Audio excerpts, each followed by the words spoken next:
No, kick it to me. Hey, you can't use your hands. I can't. No, you can't. You know what?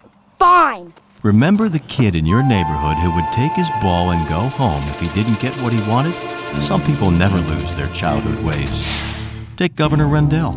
Continues to insist on a budget with more than $2 billion in increased fees and taxes, even though half of the House of Representatives and 98% of the Senate says that's going too far.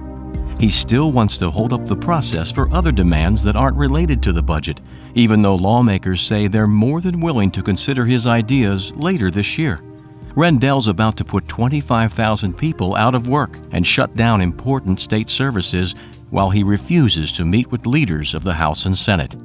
Contact Governor Rendell and tell him the "I'll take my ball and go home" mentality won't get state government back to work.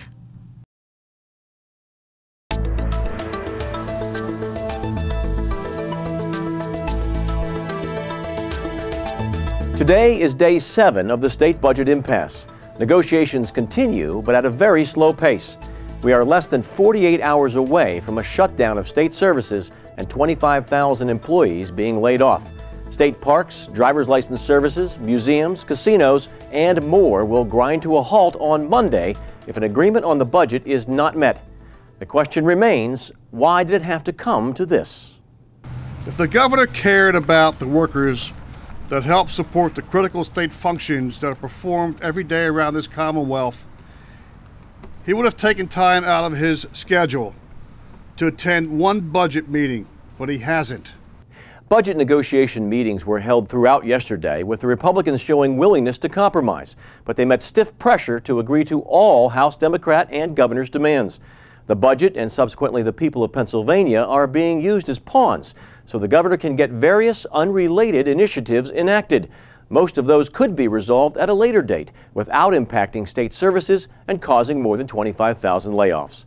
The governor says he has the power to issue a stopgap measure to avoid layoffs and keep the Commonwealth's state parks and facilities operating, but has indicated he will not do so unless agreement on a budget and his other wish list items is at least close. House Republicans point out that getting close is only possible when all parties agree to compromise. Please check back tomorrow for another update on the budget impasse.